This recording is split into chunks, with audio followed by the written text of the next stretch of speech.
Good evening, everyone. If I could have your attention for a moment, we're going to start our program for the evening. Please feel free. There's plenty of food left. If you'd like to get some, please help yourself.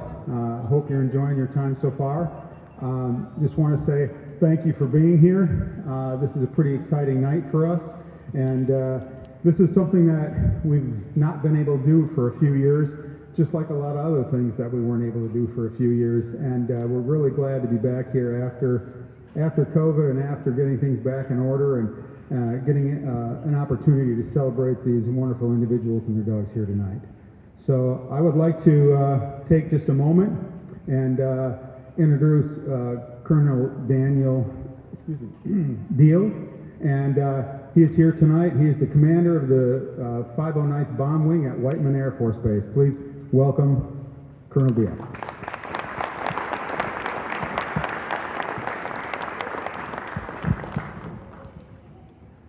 All right. Good evening, everybody. First of all, as you just heard, I'm Daniel Deal. I am both the installation commander at Whiteman and the 509th Bomb Wing commander, responsible for the active duty portion of the B-2 mission out there at Whiteman Air Force Base. With me tonight is also my wife, Jen, and my daughter, Addie. So even better that they got to do this with me. It is a distinct privilege for me to be able to join you here as we graduate some dogs in a very public fashion, and we get to celebrate the amazing work that Retreving Freedom does. Obviously, you know, the work that you do to support veterans with disabilities and children with autism is really immeasurable to our local community.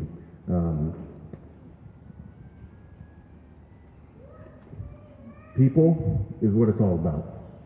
And so I want to personally thank you for your work to reduce the stigma associated with mental health.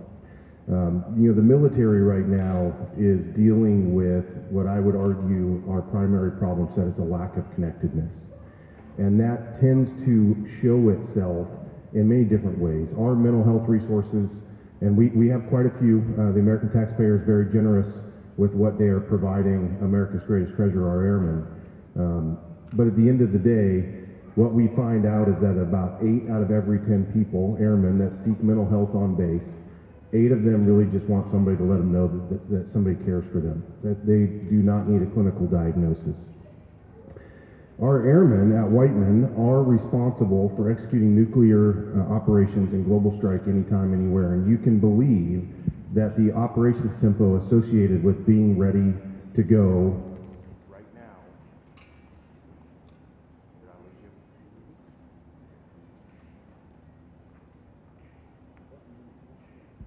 Is it working again? All right. You can believe that the pressure associated with nuclear operations and global strike, having to be ready to fight right now, every time.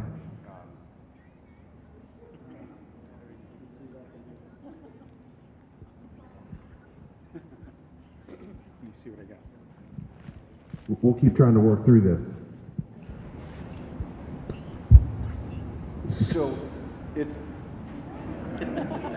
Maybe not, huh? all right, can you hear me? Yeah. Were there a couple no's back there? Everybody good? All right. So, fighting mental health stigma. You know, we want our airmen to understand that it is okay to seek help. First and foremost, they have to take care of themselves before they can actually take care of the mission. And you all, Retreving Freedom, has helped us with that. In June, we were able to host Cider, Delta, and Iris. Mr. Oldham explained to me that when he's been on base to see things, we were very quick to bring him in, show him the bare minimum, leave him, get him right back off base. But yet when he walked in with 3 dogs, all doors open. It's amazing what soft fur and a wagging tail can do for our mental health. Retreving Freedom and the Air Force, really our priorities are fairly similar when you think about it. It's about taking care of our people. Unfortunately, I'm relegated to not being the person at the controls of the airplane anymore. I am responsible for making sure that our airmen have the things they need in order to accomplish our mission. So back to that lack of a sense of connectedness. This is something I talk about with all of our airmen. They have to find ways to make meaningful relationships so that they have the people that they're going to have fun with. They have the people that when they've had a bad day, they've got the shoulder to cry on. Very few organizations ask you to volunteer to join them, and the first thing they do is take you away from everything and everyone you've ever known, give you some training, and then deposit you somewhere around the globe, perhaps Knob Noster, Missouri, and say, good luck. So we spend a lot of time trying to make sure that our airmen are developing those relationships that they need to not just succeed, but to thrive here at Whiteman Air Force Base. One of the great stories that I read on Retreving Freedom's website before coming over here was one of their clients with autism who explained that autism really, that she was talking to her teacher about really the way she saw the world. And what the teacher said was, we have to build a bridge to communicate with you. Those are the things that we are trying to do for our airmen on Whiteman Air Force Base, develop those bridges so that they have what they need in the manner in which they need it. And that is absolutely what Retrieving Freedom does, both for our veterans and our children with autism. But to do that, you got to express vulnerability. You have to be willing to say, I need help. And it's amazing how many of our airmen don't want to raise their hand and say, I need help, for fear that they're not going to be allowed to do their primary job, or for whatever other reason. As a society, for some reason, we've raised everybody to say, I got it handled. And in reality, most of us have something in our lives that we don't have handled. But with those support structures and those coping mechanisms, we can get through those tough times. Addie, I'm gonna tell your story here really quick. So Addie was 9 when we moved to Missouri last summer. Missouri is her 7th state. My wife and I argue a little bit over this because there could be an 8th state in there, but literally 7 states while she was still only 9 years old. She didn't get a vote in living this lifestyle. My wife and I did, but she did not. She got forced into this. Many of our veterans and some of the things that they're dealing with that these dogs help didn't choose to be where they are. And so the important piece is that we all get a say in making sure that they make it through that. And Retrieving Freedom's dogs are there to help them get through that as part of that support structure, just like I hope my wife and I are part of that support structure for our daughter.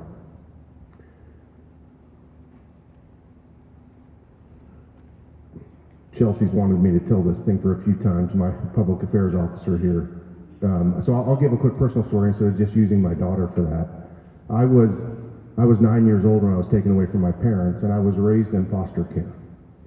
And you can believe that that is not something that you live through and thrive in without the help of others. So every one of us, back to that thread of every one of us has things in our lives that somebody else has helped us through. And so, again, great opportunity to be here, welcoming our newest dogs into that part of their mission. Whether you're a Retrieving Freedom employee, service animal, recipient, or family member, just by being a part of this program, you also share the Air Force's core values that our airmen embody. Integrity first, service before self, and excellence in all we do. Integrity first. Your work in training these animals to the best of your ability requires trust, accountability, and courage to keep trying. And, oh, by the way, to make sure that that dog and their partner are properly matched. Service before self. I imagine, just like a lot of our government jobs, there's not a lot of money to be made in doing this, that this is really an act of love by Retrieving Freedom's employees. And you really are putting service before yourself to ensure that that dog is properly trained to handle their new partner with the needs that their new partner has. And excellence in all we do. Tonight, again, we are celebrating that excellence. More specifically, part of the opportunity that this presents me is a chance to look directly at some of our veterans. You are the reason that we have a legacy of valor. We're all veterans in the room, please raise your hands. Thank you.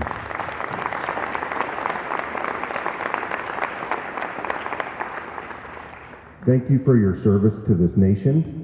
Thank you for the heritage that you allow those of us in uniform to still celebrate.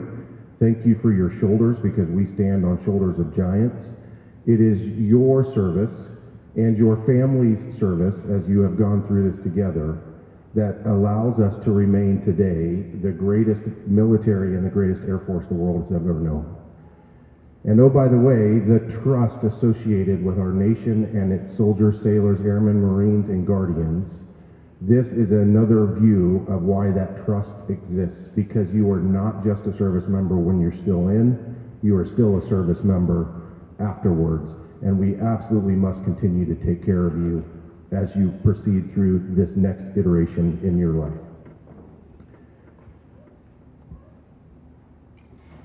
We as a nation have not always said that to our veterans. And I know that we still have veterans today who have not been looked at in the eye and told thank you. So for all of those out there, the number of times that I've been stopped and told thank you, I appreciate that. And on behalf of our veterans, please continue to look them in the eye and tell them thank you when you see them. This relationship between Retrieving Freedom and Whiteman Air Force Base is a very positive thing. It's a positive thing for our airmen to see that we value looking out for yourself so that they can look out for the mission. We value them doing self-care. We value the ability to express vulnerability in that process. And we look forward to maybe hosting a few more of those furry bodies and wagging tails on base, because it's amazing what that does to allow our airmen to actually express the vulnerability when they need to. With that, I probably have already overspoken. I tend to do that. But again, thank you for this amazing opportunity, letting us share in this celebration of the next graduates of Retrieving Freedom, and Whiteman Air Force Base looks forward to continuing this relationship in the future.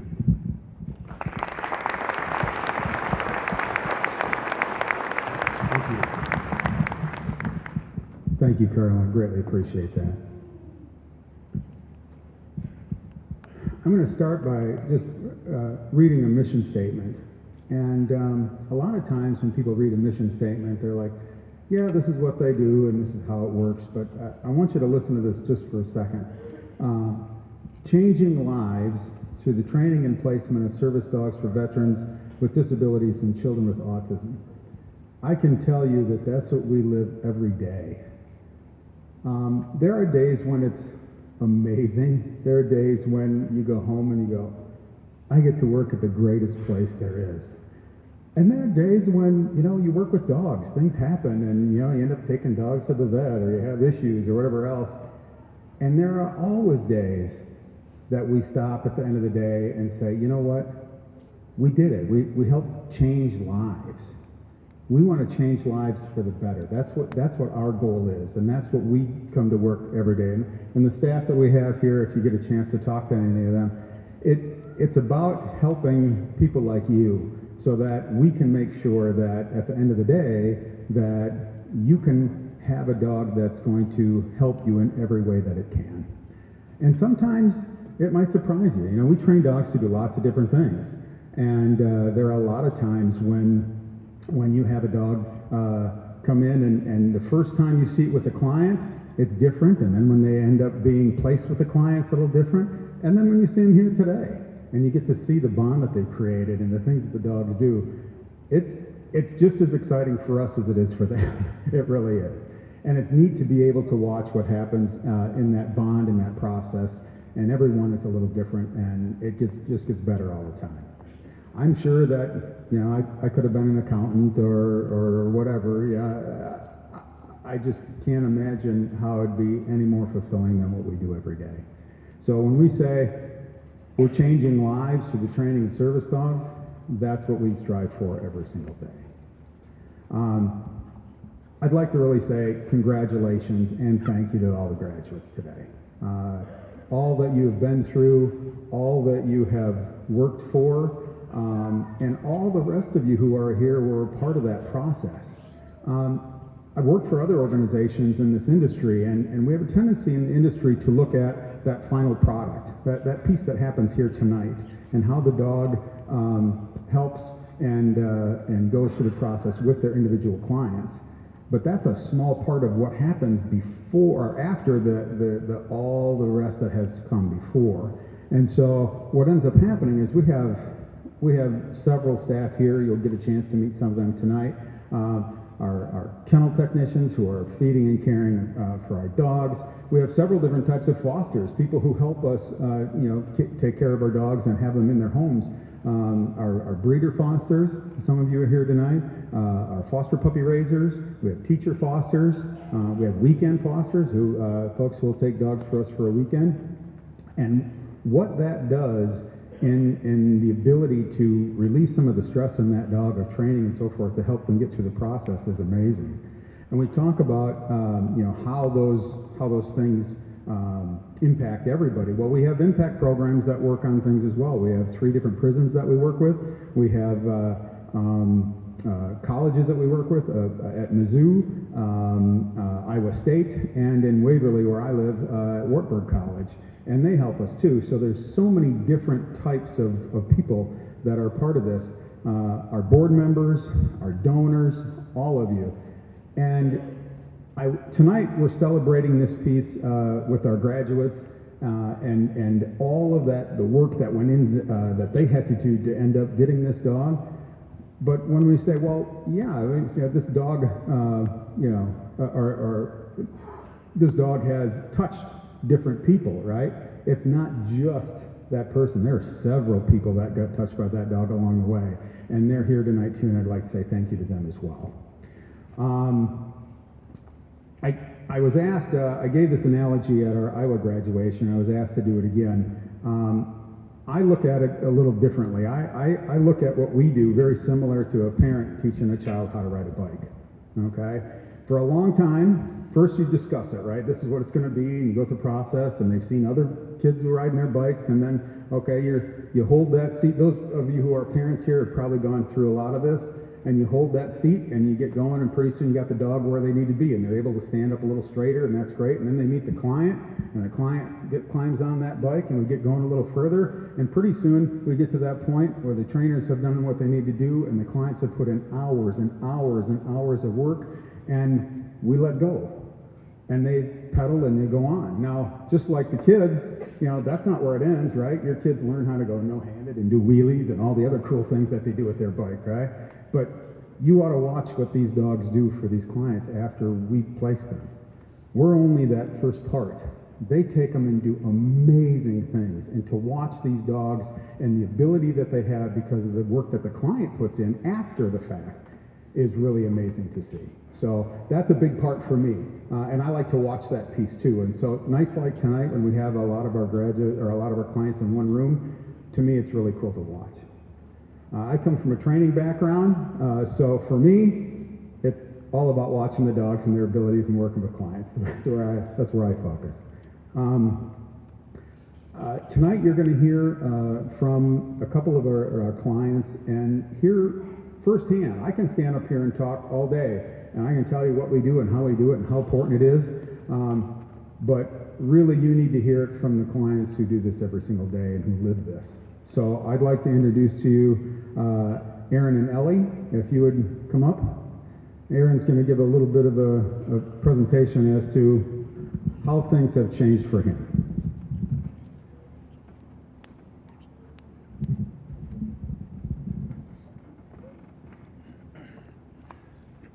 Ellie, place. Yes, good girl. Yeah. Down. Hi, Emma. Hi, Emma. Ellie, down. Ellie, down. Good girl. Good girl. She said no thanks. Thanks for having us. My name's Aaron Bean. My service dog's name is Ellie. I'm glad to be back in Sedalia. For the last several years, I've been spending quite a bit of time in Sedalia with monthly trips for training, for interviews. I actually went to open house when they first opened the Hayden House, and I got to walk through the kennels and check out the training room. And I want to say right now, I'm really sad that we're all not packed into the training room, because I just love that space so much, like meeting all the dogs and working with the trainers. Like it's really a special place for me. So this place is cool, but not as cool as the Hayden House. I actually would sit out on the dock and go fishing in the mornings, like before the trainers like set up the training room. So I really liked it out there. And I really only want to talk to you about two things. I want to talk to you about how Ellie has changed my life and the life of our family. And then I want to talk a little bit about my first rescue in the Coast Guard. So Ellie comes with me everywhere I go. I stay at home with a 4-year-old, so we go to the library, and she's like the guest of honor at the library. Every time we go there, we go for story time, and people love meeting her. And I've actually applied to be on the board at the library, so I'm hoping that Ellie can be my foot in the door, because they love her so much.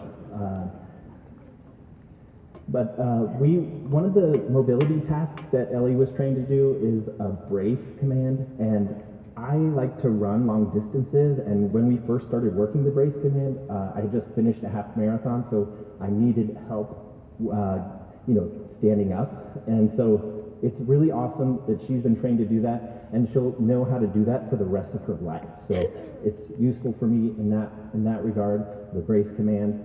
I think everybody loves watching her do her push command and open doors, especially in places that have accessible entries.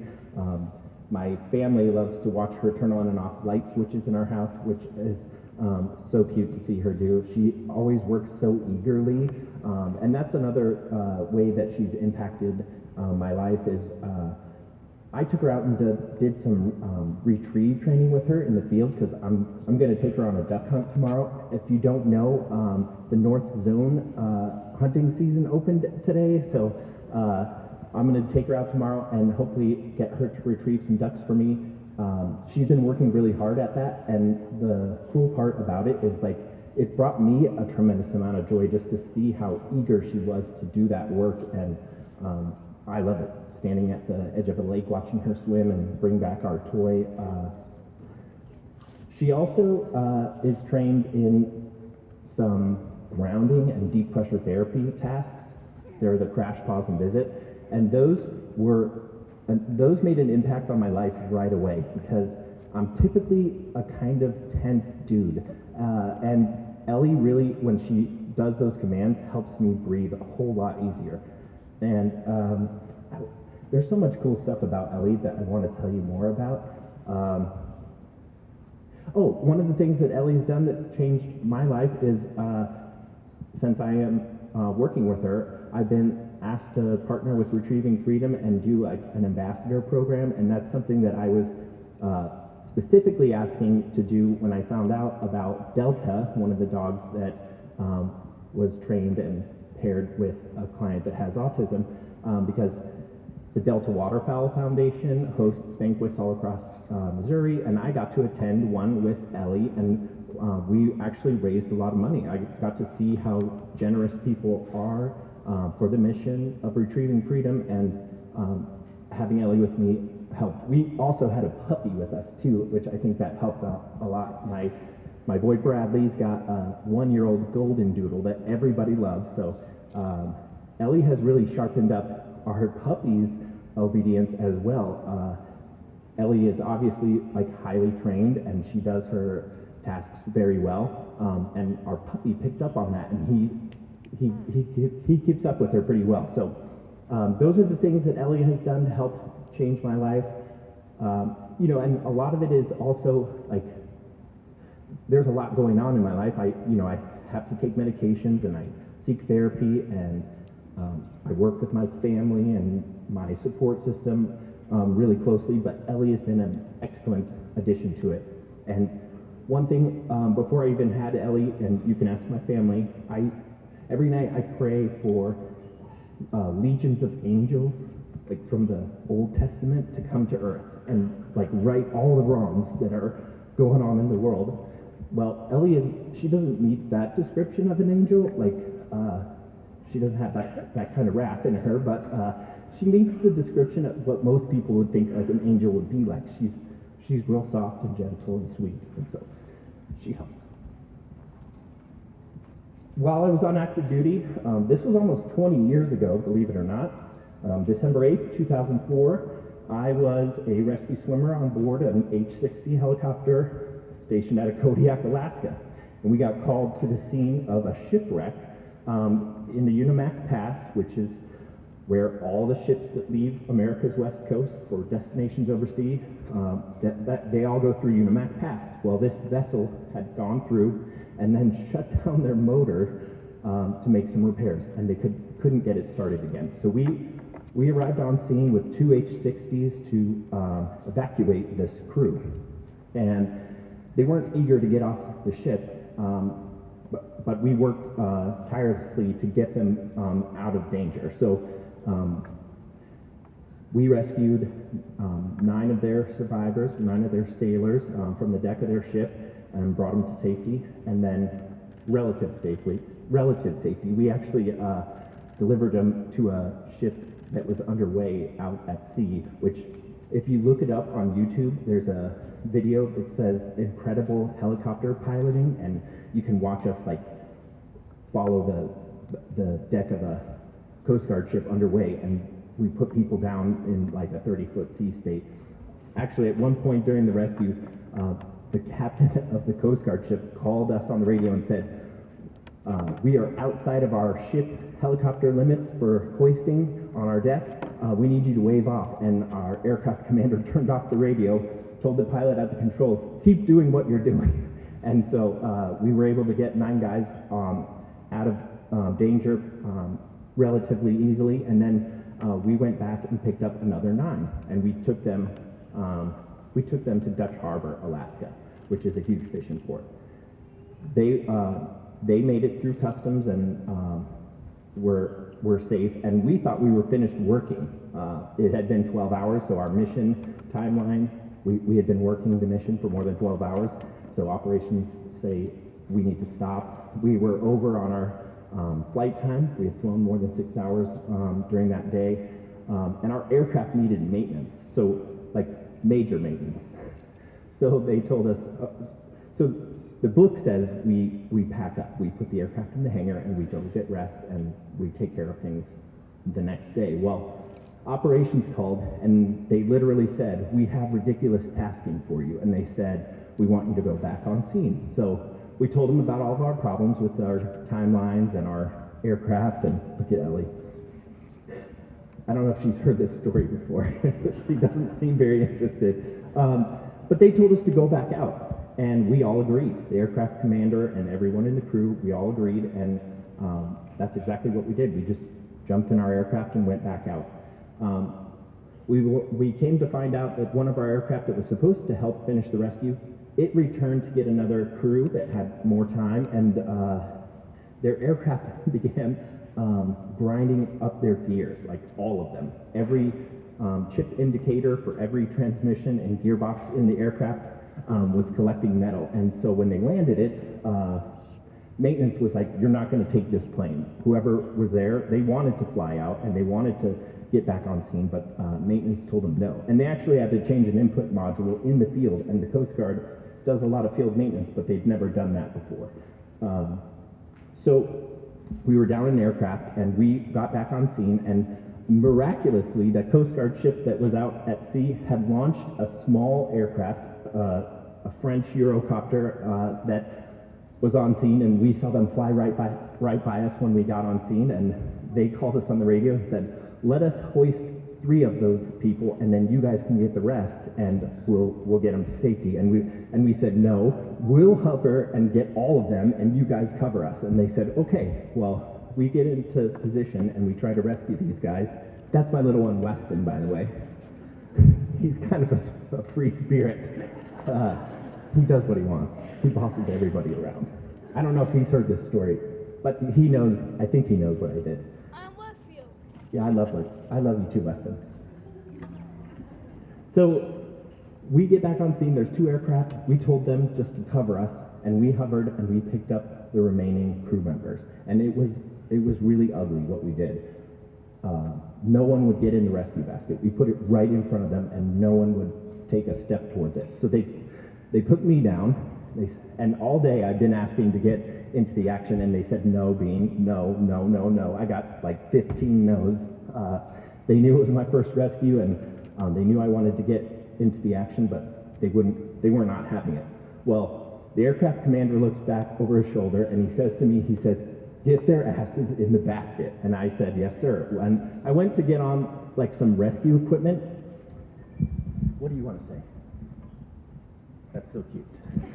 I went to get on rescue equipment. He told me not to. He said, "Just get in the basket." And never before had I been delivered to a fishing vessel in a rescue basket. I usually have a TriSAR harness and a whole rescue ensemble. He said, "Don't bring it." So I go down to the vessel and I load up all the guys in the basket one at a time. All the while, huge waves are crashing over this vessel, and I get knocked down, swept down the deck of the ship, and I walk back up, put more guys in the rescue basket. I get electrocuted by static electricity after I grabbed the rescue basket. There was so much salt water, and our aircraft had been hovering for so long. That's so cute. Mom's not impressed. So we get everybody in the rescue basket. It's me and the captain of the ship. A huge wave hits the side of the ship, and I said, "We're good," right? It didn't knock me down. And I turned to the captain, I said, "Let's go, let's go, let's go." I hear the number 1 engine shut down, I hear the number 2 engine shut down, and I watch the aircraft fly itself into the water. And it rolled over right away. Our crew, the Coast Guardsmen, they got out of the aircraft immediately. They did it with their training and their equipment, but there were 10 men that went in the water that night in the crash, and 6 guys didn't make it out. I was left on the scene for 4 hours and 30 minutes. That's important because sometimes I exaggerate a little bit how long I was out there. My wife calls me out on it. Well, while I was out there, the vessel that we were on, it literally ripped in half, and the other part of it started sinking. I was quasi-prepared to be out there by myself. In my training, all the rescue swimmers say, we go behind enemy lines and we do it by ourselves. So it's oftentimes we get left on scene because of aircraft weight limitations or fuel or time or a myriad of other reasons. So I knew I was going to be there by myself. I compartmentalized what happened to the aircraft that I saw crash, because once it was off, I couldn't hear the engines or the transmission. I could hear sirens going off on the ship saying like the ship is in big trouble. So I stayed out at sea with the captain for 4 hours and 30 minutes. Another aircraft did return to scene despite challenges that they had with icing conditions and snow. This was in December in Alaska. And they were able to hoist they hoisted the captain of the ship first, and then they hoisted me to safety, and we stayed on scene searching for survivors of the crash. And all of that happened on my very first rescue. I'd been trained for 15 months to become a rescue swimmer and a basic air crewman, and I had to do rescues over again after that. I had to do many more, hundreds of more rescues, and my avoidance behaviors that I learned after this crash actually helped me be a better rescue swimmer, be a better air crew member, be a better soldier. And when I got home and went to college, those avoidance behaviors didn't help me as much, and so I obviously had to seek help and learn new coping mechanisms. And having a service dog has been on my agenda for a long time. I was approved in 2017 to get a mobility service animal from the VA, which I'm really proud to share that Ellie gets all of her care paid for by the VA. Like, she gets dental visits, she gets all sorts of coverage, and my wife is in the room, but she gets better coverage than my family does. So she's very well taken care of. And yeah, so it's been an honor to have Ellie. I've only been working with her since June, and she's made a tremendous impact on my life.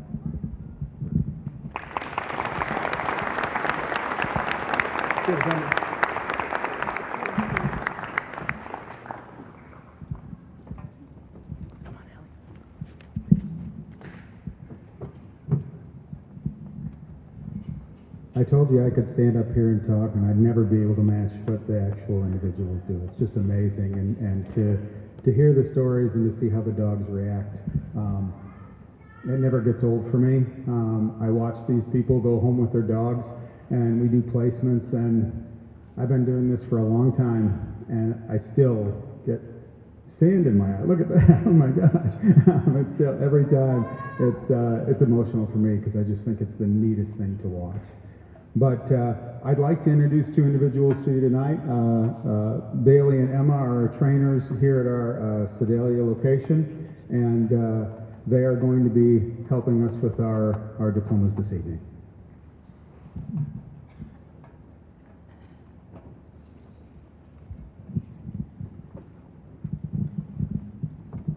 Hi everybody.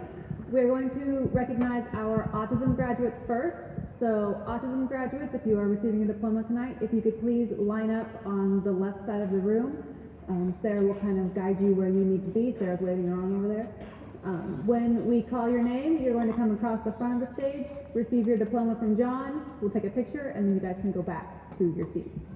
Everyone, if you could please hold your applause, we'll give everyone a chance to applaud at the end of our autism recipients.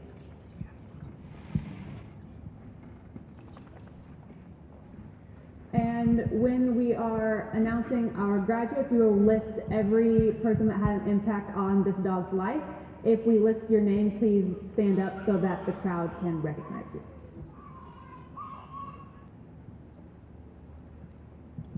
All right, first up tonight, we have autism graduates Autumn and Phantom with parents Shannon and Tim.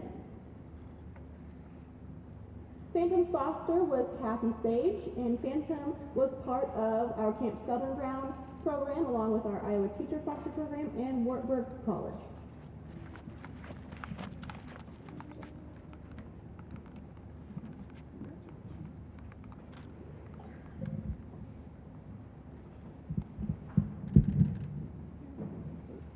There you go.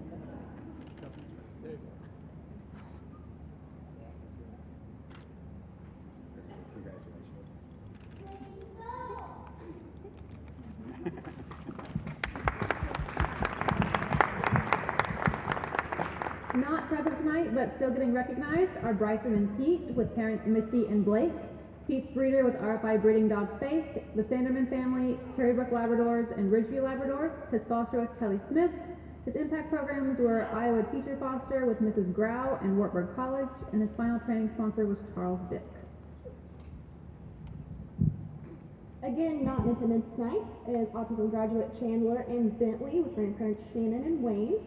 Bentley's breeder was RFI breeding dog Faith with the Sanderman family, Carrybrook Labradors and Ridgeview Labradors. Foster was Jenna Kyle Dewey. Impact programs were the Iowa Teacher Foster, Mrs. Carrigan, and Wartburg College, and a final training sponsor was Patricia Ward. Next up, we have Colton and Chase with parents Amby and Coleman. Chase comes from RFI breeding dog Annie with Sarah Card, Carrybrook Labradors, and Golden Rule Retrievers. His foster was Mackenzie Cantrell, and impact programs include Iowa Medical Classification Center, Central Mississippi Correctional Facility, and Wartburg College.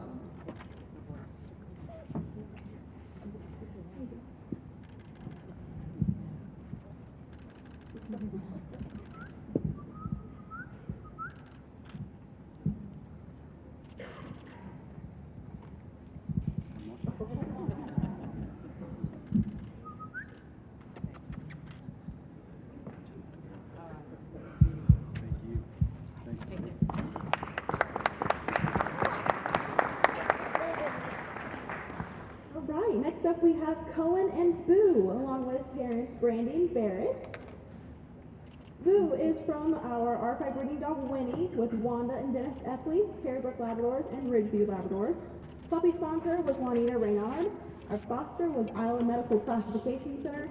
Boo was part of our different impact programs, Iowa Medical Classification Center, Wartburg, and Citizens Against Spouse Abuse. And final training sponsor was Jim and Linda Sperling.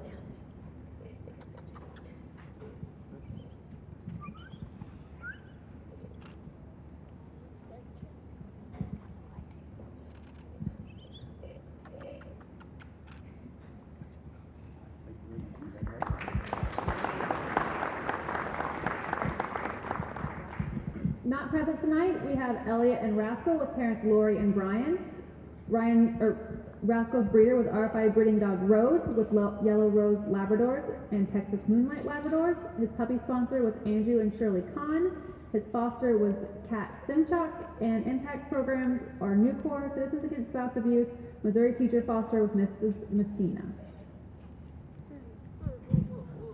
Up next, we have Hayden and Delta with parents Lucy and Tom. Delta's from R5 breeding dog Annie with Sarah Card, Carrybrook Labradors, and Oasis Labradors. Full sponsor is Delta Waterfowl. Fosters are Trent Dirks and Jess Sendes. And impact programs are University of Missouri ROTC, Citizens Against Spousal Abuse, and Missouri Teacher Foster Mrs. Messina.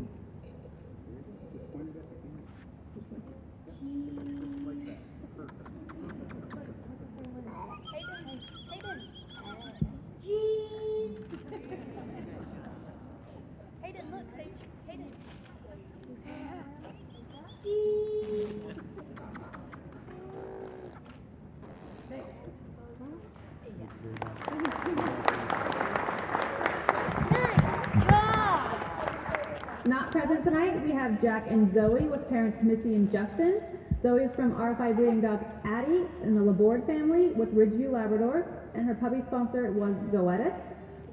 She was fostered by Iowa Medical Classification Center. Her impact programs included the Iowa Medical Classification Center, Central Mississippi Correctional Facility, and Wartburg College, and her final training sponsor was Diane Crookham Johnson. Also not in attendance but like to be recognized is Max and Prince, whose parents are Paige and Bert. Breeder was R5 breeding dog Faith with the Sanderman family, Carrybrook Labradors, and Ridgeview Labradors. Foster Prince was Skylar Ramsey, and Prince was involved with Iowa Teacher Foster Mr. Hamilton and Wartburg College. Also not present tonight are Sandro and Joel with parents John and Jackie.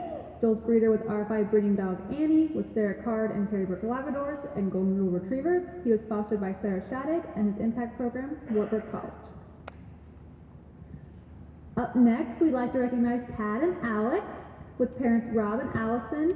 His breeder was Ridgeview Labradors. His puppy sponsor was Jerry and Kathy Mosier. His foster was Jessup Bokoven. His impact programs, Iowa Teacher Foster with Mrs. Beisner and Wartburg College.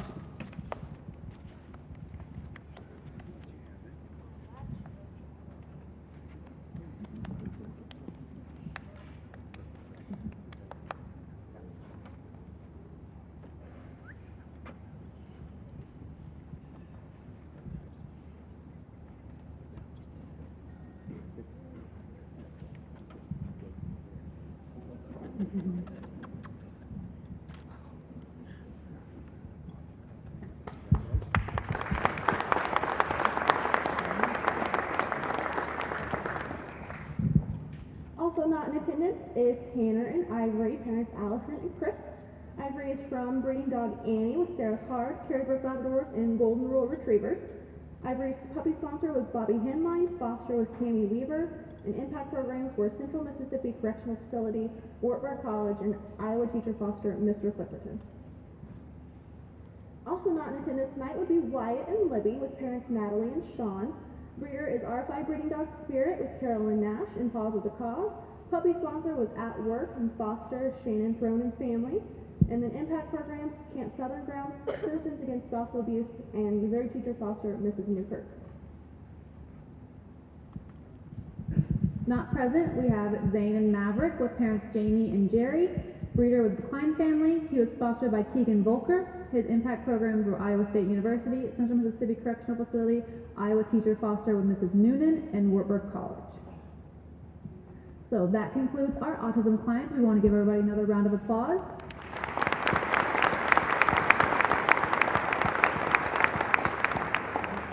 If our veteran clients could make their way to the same side of the room, and then when I call your name, same thing, come to the front and get your diplomas. I'd also like to let everybody know, if you would like the photos that are being taken tonight, just send us an email and we will make sure that you guys get them when you need them. Does that work?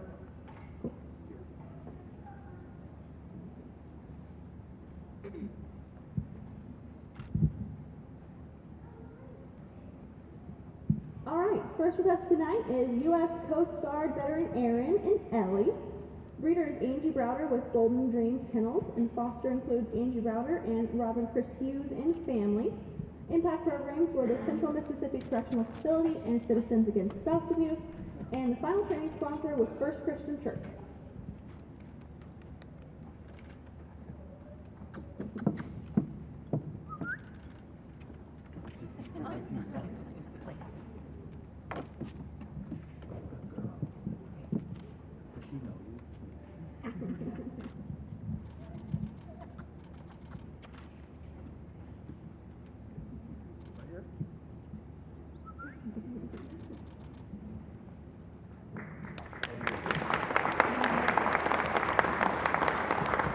Next we have Anthony and Tommy, U.S. Army veteran Anthony and Tommy. Tommy's breeder is Casey & Co. Labradoodles. His puppy sponsor was Phyllis Cox. His puppy foster was Bobby Lawless.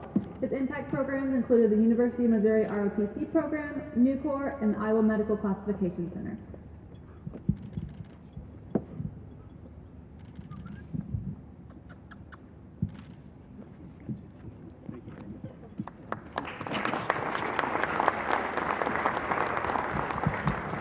Not present tonight, we have U.S. Army veteran Eric and Dexter. Dexter's breeder was RFI breeding dog Lacey with Sarah Shadid, the Dahlquist family, and Ridgeview Labradors. His puppy sponsor was Greg and Sue Becker. His foster was Sonia Iverson. His impact programs included the Central Mississippi Correctional Facility and Citizens Against Spousal Abuse, and his final training sponsor was Judy Yanover. Not here with us tonight, we have U.S. Marine Corps veteran Kyle and Service Dog Harry. Harry is from RFI breeding dog Annie with Sarah Carter, Carrybrook Labradors, and Golden Rule Retrievers. He was part of, or raised in, by Central Mississippi Correctional Facility, and he was involved in Wartburg College. Next we have U.S. Army veteran Nico and Hazel. Hazel comes from Carrybrook Labradors. Her puppy sponsor was Mark and Cindy Crowell. She was fostered by Jill Strozeski and family, and her impact programs included the University of Missouri ROTC program.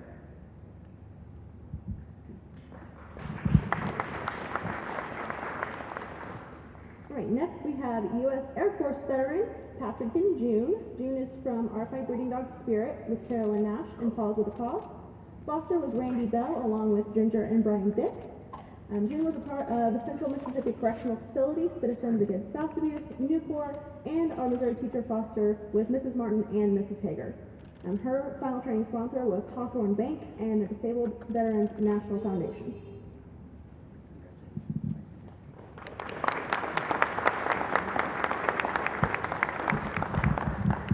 Next up, we have U.S. Air Force veteran Ricky and Milo.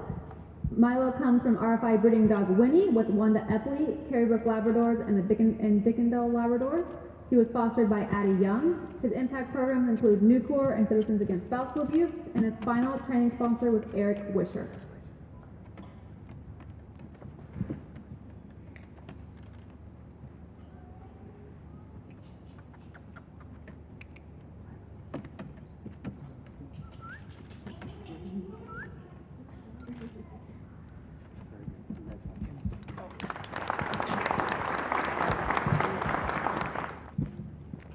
Also not here with us tonight, we have U.S. Marine Corps veteran Richard and Ralph. Ralph is from RFI breeding dog Annie with Sarah Card, Carrybrook Labradors, and Yellow Rose Labradors. Ralph was raised by Liz West, was a part of Central Mississippi Correctional Facility in the University of Missouri ROTC, and the final training sponsorship was First Christian Church, Forging Forward, and Bobby Henley. Also not here with us tonight, we had U.S. Air Force veteran Shanna Davis. Davis was from Golden Rule Retrievers.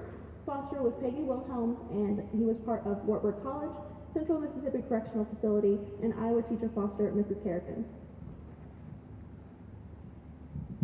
Next, we have U.S. Army veteran Michael and service dog Dusty.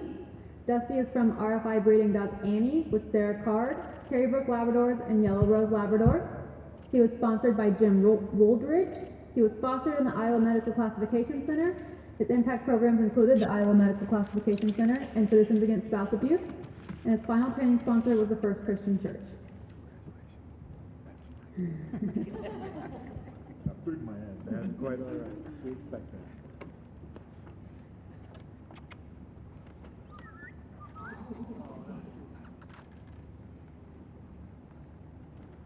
Good. Awesome. Thank you.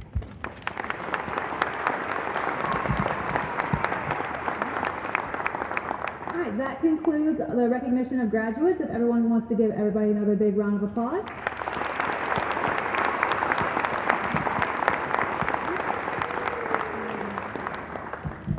And then I'm going to introduce Tanya Dean, our Chief Development Officer.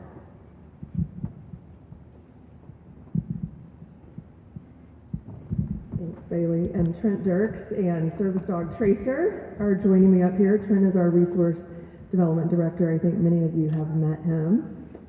And Tracer.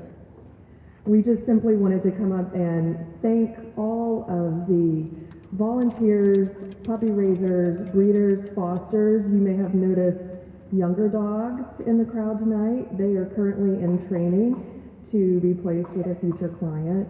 If you are a puppy foster, breeder, raiser, or volunteer, could you just stand up and can we thank all of you again?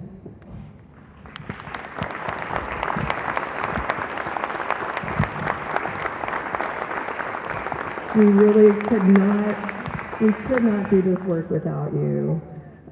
We also want to thank our sponsors of tonight's event, Starline Brass, Hayden Freedom Foundation, Missouri Automobile Dealers Association, Nucor, WK Family Dealership, Troiner Masonry, Septagon, Dittsfield Transfer, and many others. They're listed in your program in the middle there. And Trent is going to introduce our next clients who are going to share their stories.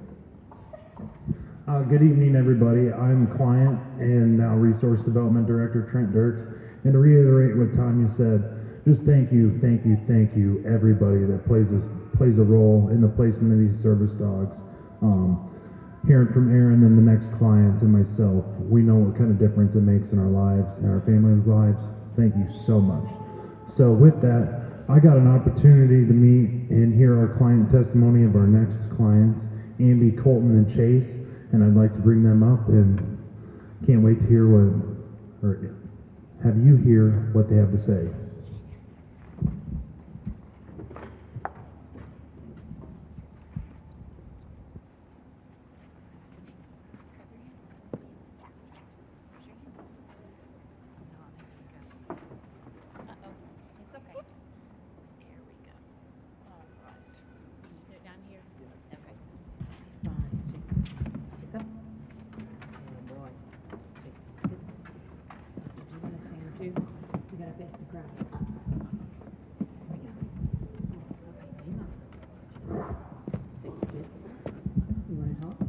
What do you want to tell him? You want to tell him? The imagery? It's great being here tonight. All right, as he said, my name is Amby Poulin, and we just want to say our adventure started back in 2015 when we found out that Colton was autistic, and we really didn't know what that meant and where to go from there. And we knew that when we went to different stores, he would bolt a lot, as right now. And so we found Retreving Freedom, and they helped us in the area of training with different dogs, and we found Chase. Him and Chase just connected. And then him and Chase just really connected, and Chase and him have just grown by leaps and bounds, and he has grown with Chase, and it has really been just neat to see how he has been so well trained, and just wait, and he knows when Colton is having those hard times, and he knows just the different things that are going on with Colton. And an example is we just moved into a house a year ago, and he kept on going to Colton's room that night, and we didn't really understand why. And then that night he woke up with night terrors, and he knew that he was going to have the night terrors, but we didn't even know. And so you can wait. You can after I get done. Yes, ma'am. Yes, ma'am. And so we just knew that Retreving Freedom is a special program when they can train these dogs to know before we even know what they're going to have that hard time. When he cries, he knows. When he's just upset and angry, he knows. When he wants to go upstairs, he goes up there with him, and he just sits with him, and he is just with him. And so their program is a program that has really benefited us. Now when we go out in public, we don't bolt. We don't lose him for 45 minutes in Sam's Club and are thinking, where is he at? We can be together and go to places as a family and have that comfort and have that just that sense of peace to know that he's going to be there with us because of this guy, and he's going to know what he's supposed to do because he's been so well trained. So Retrieving Freedom, we thank you from the bottom of our hearts for all the stuff that you've done for us as a family. I got my night terrors from last year at school from a boy named Julian Turon Scary Show about a little bear and his friends. And Okay. Good job, man.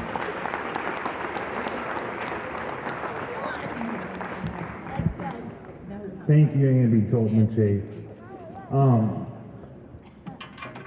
It's stories like that that just really touch your heart. And next up, we have U.S. Army veteran Michael and Dusty.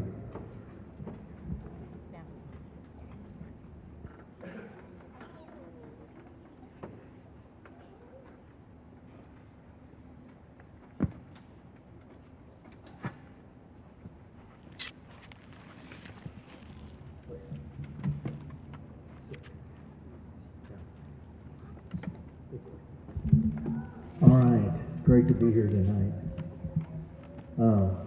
Well, I don't know what to tell you. I got up here, now I don't know what to say. Imagine that, a preacher that can't talk.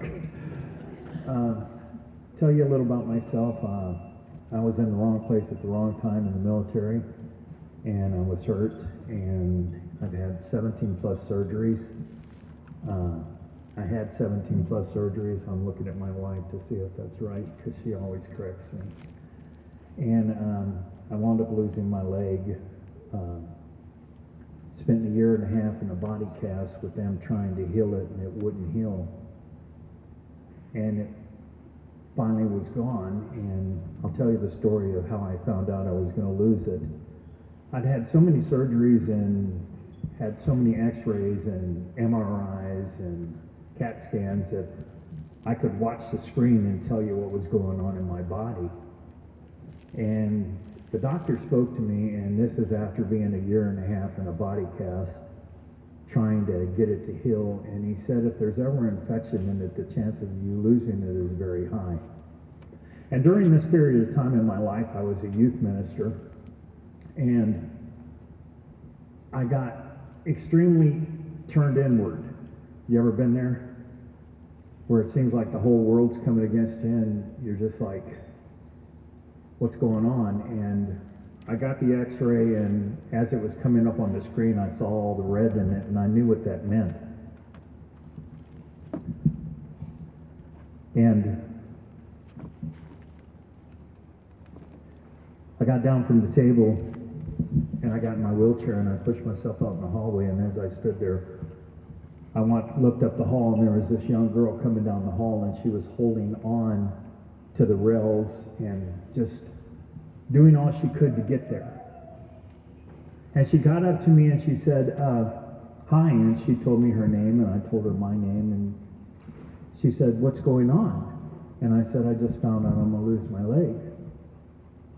And she said, I'm sorry. And we talked for a little bit, and I said, "What's wrong with you?" She said,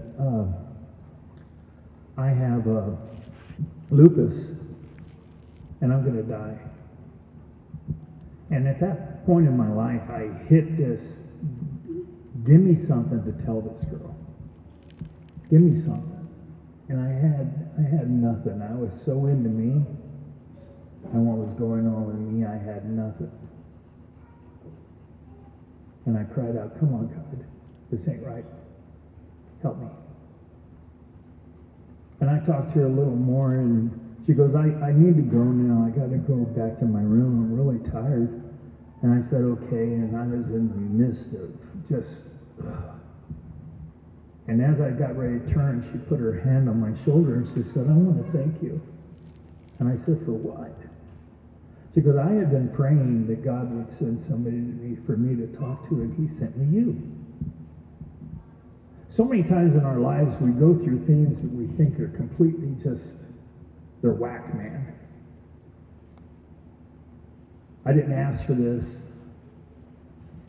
We could play what ifs all day long. You know, what if? What if I would have? What if I just wouldn't have been there? What if it would have been 10 seconds later? What if? What if I just didn't? You understand what I'm saying? And I hit a point in my life where I got tired of the what ifs. My wife has been my nurse during the year and a half in the bed in a body cast. She would be my nurse and the one that took care of me because I couldn't take care of myself. And I knew what fear was because sometimes I'd be left alone and you'd smell stuff. You can't move, you'd smell fire. You smell smoke. And the last 2 years, 3 years, I think it is, I've been asking God, I need something. Give me something because I can't do this anymore. Because how many of y'all know you can tell when your body is starting to revolt a little? You know, I've been walking on forearm crutches since 2001 and my shoulders are finally going, I'm done. I'm done. So I spend a lot of time in my wheelchair now, and my knee isn't doing too hot. And they gave me this stupid motor at VA to put on my chair, and the bad thing is, it don't really work. It gets wet and it just sits back there and spins, so now I got all this weight too.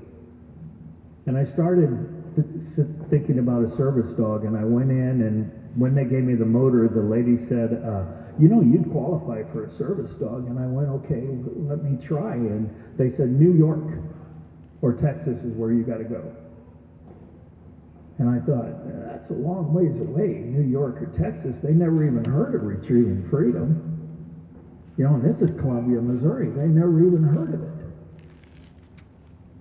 So I said, well, I'll find somewhere, and I found Retreving Freedom. I was in VA one day, and they had this baby dog. It was a little bitty puppy, and this guy had it, and he was out walking with it, and it was from Retreving Freedom, and it was part of their service dog program. And he goes, you need to check into it, and I said, okay. So first time I walked into Retreving Freedom, Bailey was my dog's teacher, trainer, awesome lady. Are you the boss? She really needs a raise, whoever the boss is. This lady really needs a raise. There you go, Bailey. Fix you up, girl. Yeah, but I walked in and I met her, and I think the first dog I worked with was Boo. And I worked with him, and it was a great dog, but he was an autistic dog. And I didn't need an autistic dog. I needed a mobility dog. And Bailey goes, do you need a PTSD dog? And I said, no. Don't label me with that. You understand? It's bad enough, man.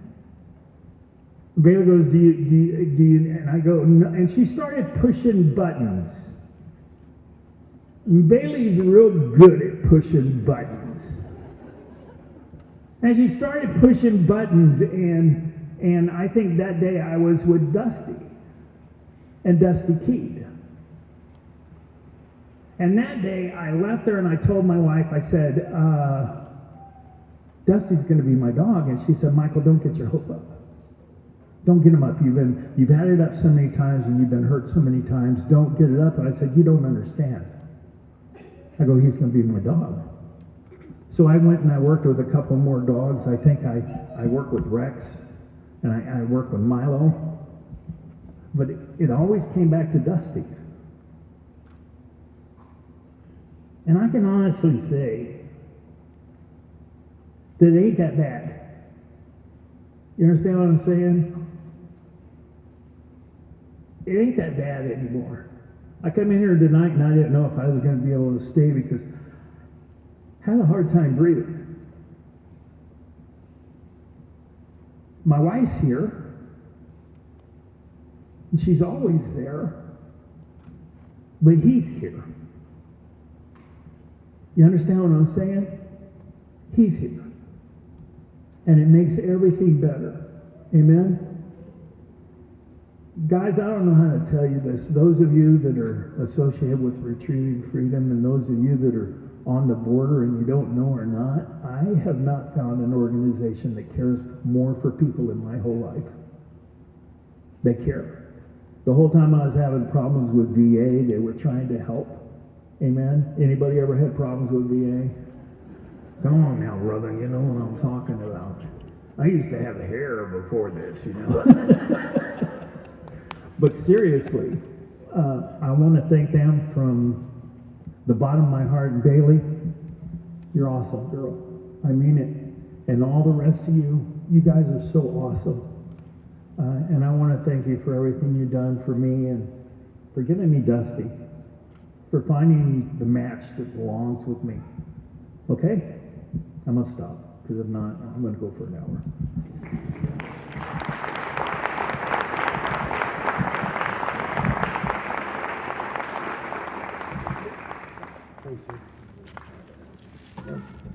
Thank you, Michael and Dusty. That's what it's all about.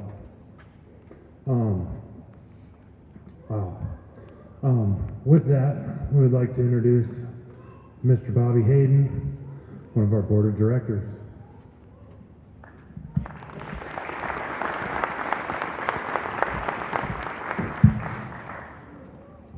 That's pretty tough to follow. Wow. I'm going to try. So first of all, I want to say I'm not a fan of public speaking. So I really appreciate the courage it took for our clients to come up here and to tell us their story. So for me to you, thank you for that, because that's pretty impressive. Several years ago, my father introduced me to Retreving Freedom. He informed me they were going to build their new headquarters and training facility on our farm. I was like, okay, that sounds pretty interesting. Then his passion and his steadfast commitment of my parents, my mom's right down here, Barbara. Dad's field troweling dog, so he's not with us tonight.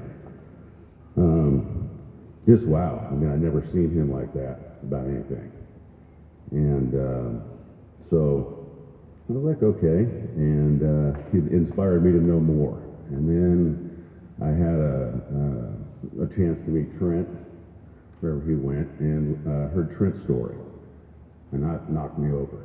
And I was like, okay, I got to be a part of this now. And so a while later, I got an opportunity to join the board of directors and learn more about Retreving Freedom. And then I understand what a blessing it is to be a part of it, how lucky I am to have the opportunity. So that's really cool. Our leadership team, our staff, our volunteers, and the dogs are amazing. And their commitment to serving our clients is something very, very special. It's amazing, like I said, just to be a part of it. So, here it is. None of this is possible without our generous supporters. You have heard we provide these life-changing dogs to people who need them at no cost. So the demand and need for these dogs to the autistic and veteran communities has never been greater. With this crazy world we're living in, the demand continues to increase, and so the work we're doing is so much more important. And so that's where everybody in this room comes in. We've got some new things happening with our new breeding program and our new training programs. We are poised, with your help, to do even more. We're really looking to realize our full capacity, and to do that, it's going to take money, and it's going to take volunteers and time, and but we're set, and you've seen how powerful this is. So there's envelopes on your tables. There's an auction going on. There's corporate sponsorships. There's all kinds of opportunities to donate time and money to this organization. And so if you can, we'd love to have you be a part as a donor, a sponsor. We appreciate all the help, and we can't do it without everybody in the room. One other thing I would ask would be, if you know somebody that's not in this room that has a passion for helping autistic children and disabled veterans, make the connection with us. And so they may not be here, but a lot of people know a lot of people. And so all together, our community, we're going to get this done. So thank you for being here tonight. One more round of applause for all our graduates. Amazing.